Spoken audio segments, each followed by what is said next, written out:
Hello there. Welcome to another Gear Talk. We do this every other Thursday at 5:30 p.m. We're talking about One Day today, okay? A lot of people probably do not know what One Day is. So let's talk about One Day for a moment. Okay, I'm not the biggest fan of One Day.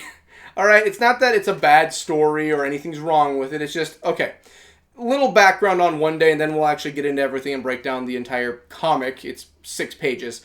The only way you can get your hands on One Day, very hard. You either have to find it somewhere online, which is almost impossible to do, or you own the first volume of the comics right here. It is the last, basically, 6 pages of the story. It's a little bonus comic for everything, and it essentially covers the story. Not even a story. It covers, like, Dom just having flashbacks of his family for a third of it, and then doing a current mission, which is like a basic civilian rescue operation from the Locusts. And then it just kind of abruptly ends. So there's not really much to cover, but I said I would do all the comics. One Day is one of the comics, so I figured to give Dom his credit, we will cover it. As you can probably tell, it is not one of my favorite stories ever. I don't even have digital to read it on, so I actually have the book for this one. So let's just get into it. We'll cover everything. You'll get my thoughts on it at the end. And yeah, let's get into Gears of War, One Day. We start off One Day with looking over the Santiago family as they're out in the park. We actually see Dom and Maria looking over just a playset kind of where a bunch of kids are playing, and as you can probably guess, Benedicto and Sylvia are playing amongst with the other children. And we kind of get an inner monologue. Instead of Jace we get a lot of, this one is actually Dom's inner monologue we get for this one. And he covers, have you ever lost everything? Have you ever lost everything you've ever loved or everything you have ever cared about? And we kind of see throughout the pages, through this one at least, they're looking over at the kids, and then we see that there is basically like a for rent for a house. So a big old house that he's renting out over in Jacinto. As we learn from the books, his house is located in Jacinto. And we see in front of the house is a Marcus Phoenix, which this is the only time you will see him in this entire comic. But Marcus is here, and he is holding a camera and says, all right, you two lovebirds, if you're done kissing face, get together and we'll get this picture going for you. And they scoot together. He's like, all right, come on, Maria. Let's make this one for the memories, shall we? And from this picture, you actually see as it comes out, this is the picture that Dom carries around of Maria.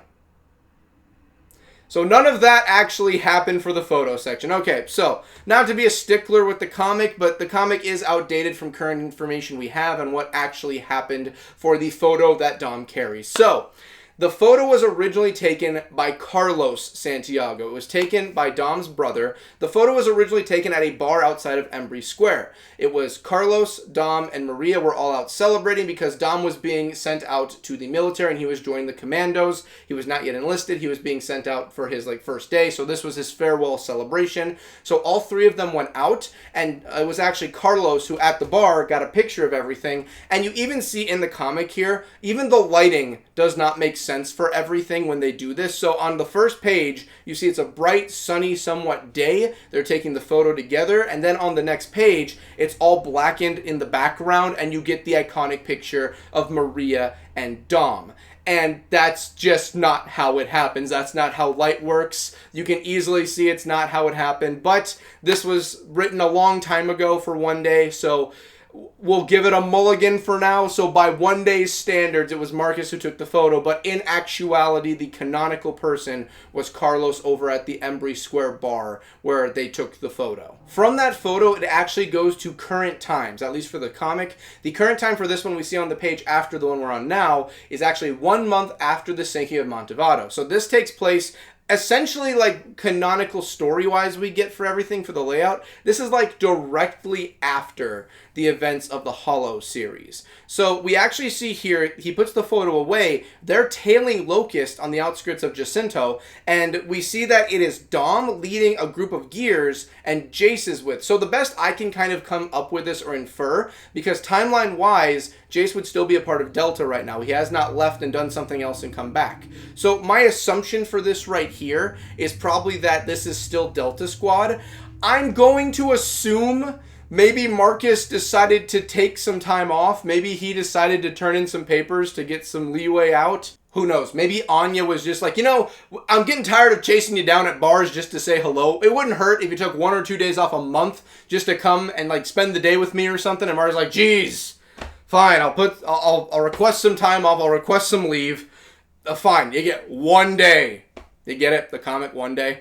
That's my assumption. But we see that it is Dom and Jace with 2 other helmeted gears. They're actually searching out through Jacinto, and it looks like they're chasing down a group of, like, locusts, and it looks like they're trying to run for or, like, shoot down civilians. So we do see that Dom's going out like, hey, we've got people out there, we gotta go save them. And it looks like this is actually like a civilian rescue operation, kind of. So they're kind of just taking out the locusts one by one while they're trying to catch up to the locusts ahead of them. So it's kind of like a foot race. The locusts are kind of just going through and killing, while you have, like, pseudo Delta, or Delta, I guess. As far as I can tell, it's Delta. It's kind of just chasing them down and taking them out one by one while trying to rescue the people that they're going through right now.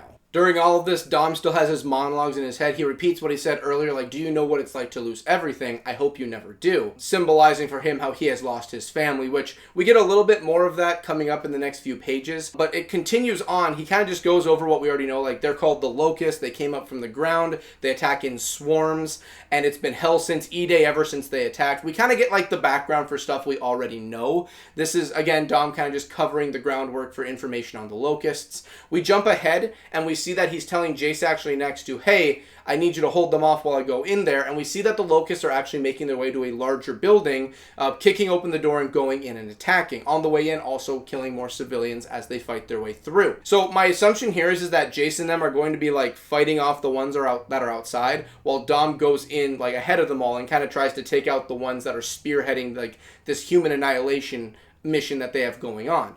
While going in, it's going over like we don't know why they savagely just kill. It's been 14 years. Again, later on in the series, we learn why, and we know why. We know everything that's going on down in the hollows. But at this point in the story, when it was written, when it was first written, not to go off on a tangent or anything, but when the story was first written, it really was written out like the locusts are just evil. They are just evil incarnate, and they are just out here to kill. Yes, there is a bigger reason in the story, but the symbolism that the locusts held was they are evil. For instance, how they are bred and how they are created and brought into the world is by unacceptable means of breeding through a berserker that are done. So even like their birth, it was explained, is like through complete rage and anger.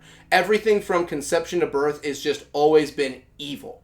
So at least in this story, when this came out, it really is a nice idea to take, like, there's no reason for them doing it. It is just evil. Like the whole Michael Myers, when talking about him, the killer.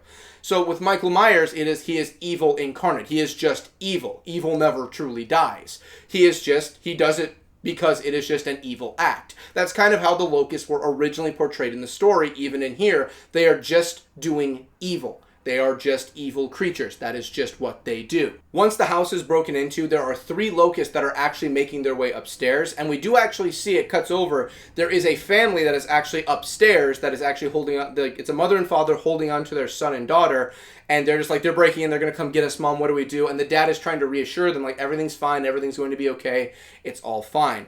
Now, this is not normally true, because you can probably tell the parents right now are kind of just trying to calm their children before the inevitable were to happen, but they didn't expect a Dominic Santiago to be rushing in afterwards. It actually cuts to like a really nicely paced panel for one page where it's Dom kind of rushing his way up, and it's kind of like with Cole in Gears of War 2 when like the sticky grenade he put and he's running through Thrashball style. It's a little bit like that, where he's running up the stairs and they don't really see him coming at first. So he's able to slip a grenade onto the backside of one of the locusts. He slips it in there and is able to like kick them down the stairs while he's going up. And while they're going down, they blow up, and it's like a distraction for the second one that's ahead of Dom. And Dom goes in with his Lancer and just slices through that one.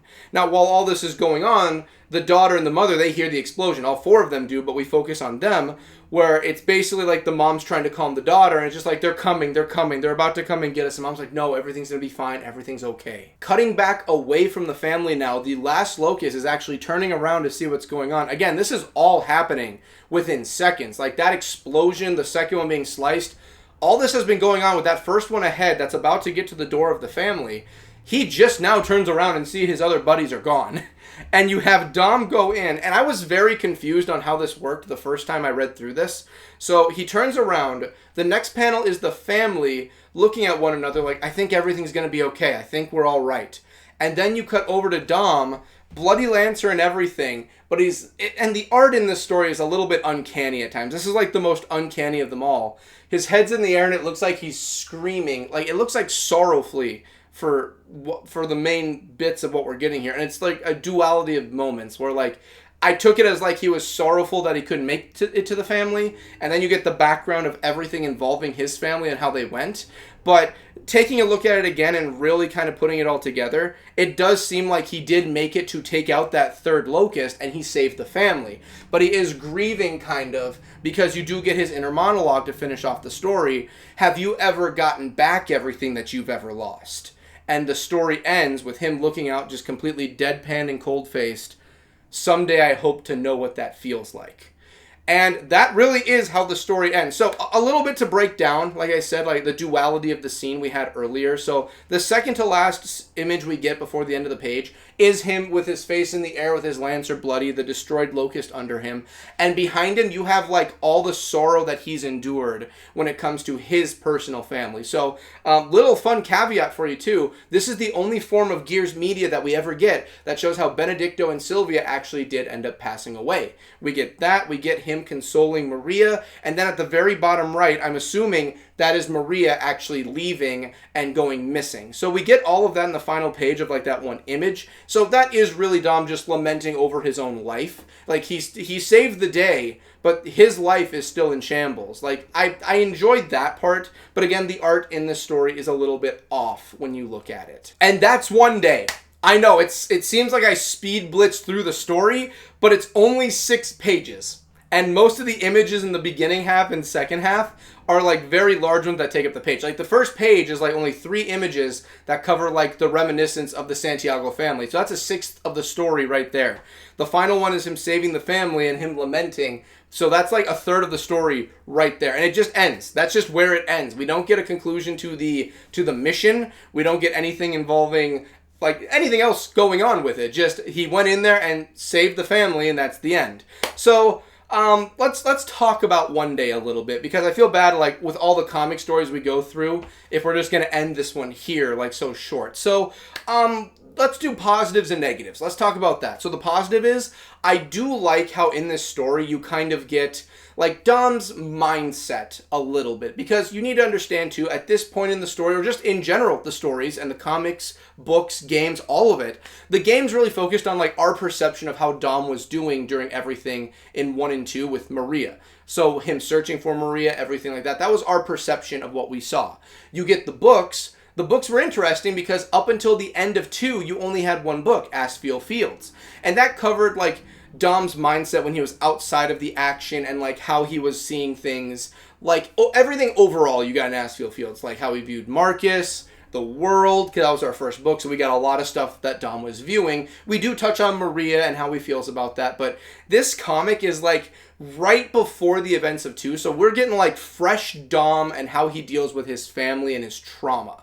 Now, as we see later on after 3, and in the books after that, well, the books after 2 and up to 3, and the books we get later, like The Slab, we get a lot more of an in-depth look of how he's dealing with Maria, his family. We get a lot more of his inner trauma, especially after 2. He carries a lot of trauma.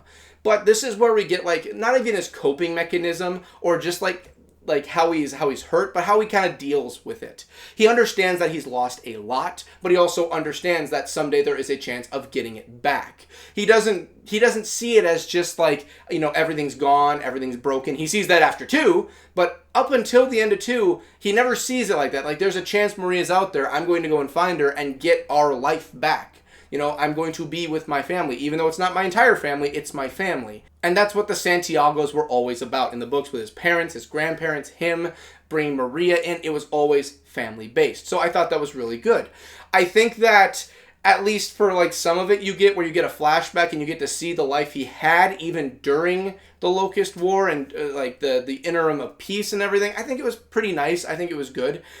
On to the negatives. There's quite a few. So it is very hard to find this story. Like, this story right here, just to find it, it is hard as heck. Like I said, unless you know some way to find it online, which I wasn't able to find, you own Volume 1, good luck getting a hold of it. If you do get a hold of it, it's 6 pages. The art is a little off. in my opinion, unless you were an avid Gears collector or you really did just want to read everything that was out there, I wouldn't, and I'm not saying this to discredit any of the writers, artists, or anything, I wouldn't recommend it just because of the fact that it is a lot of work to get your hands on, and there's not a lot that you really pull from it. Again, too, some of the information is out of date with the whole like Marcus taking the photo stuff. That no longer is canon. That never happened. It was never outside the house. It was at a bar with Carlos. That's how the photo came to be. And you'd think that that's me nitpicking, but that is a big thing about Dom. Dom carries that photo. He's carried it for over 10 years. He carried it around showing people, trying to find somebody who knew where his wife was. It was one of the only things. When you read the books, he has a Ziploc baggie with photos of his family that is so well maintained. Like, you can see the bends and creases because they've been opened and closed so many times, but nothing else has touched those photos. He keeps those things sacred and close, literally close to his chest, so that they are never damaged, harmed, or lost. He makes sure that they are always with him. So it's kind of a disservice where it's like, oh yeah, that's how it happened. Oh, it never really did. You know, it's like if you really want the story of how you get all these small little details, like read all of the media. Get the books, get the games. That's my opinion. Again, this was written in an earlier time. They never knew what the full canon was going to be in the end. But honestly, it's okay. It's all right. I was thinking too earlier today, where would I even rank this with all the other stories? And honestly, it took me a moment because I'm like, well, it's not that high up there at all, but it's definitely not like at the bottom. It's not an F, okay? This isn't a bad story. Like, you do get Dom, you do get a little bit of some story, you do know where it falls in the timeline, you do get to see Dom being a badass, you get to see how Benedicto and Sylvia went. So I honestly was like, this isn't better than anything in Hollow. So this is probably just like a D ranking. It's like, it's a story, it's there, it's 6 pages. It's a little bonus for fun. But if you really want the meat of the Gears world, there's a lot better options out there. So, I've yodeled on enough. I've meandered through, dawdled on, any words you want to use for it about One Day. I'm one of the only people I've talked about it, so I'm proud of myself for that. So, I want to thank you all for watching. Thank you all for making things possible. Thank the patrons for making this possible. And when we return, we'll have some other stories to talk about than just One Day. Also, little side note, One Day is the last of Volume 1. So, from here on out, we will be touching on Volume 2 for all of those stories. So, we're on to the next volume of stories, ladies and gents. I'll see you all on the next one. Later!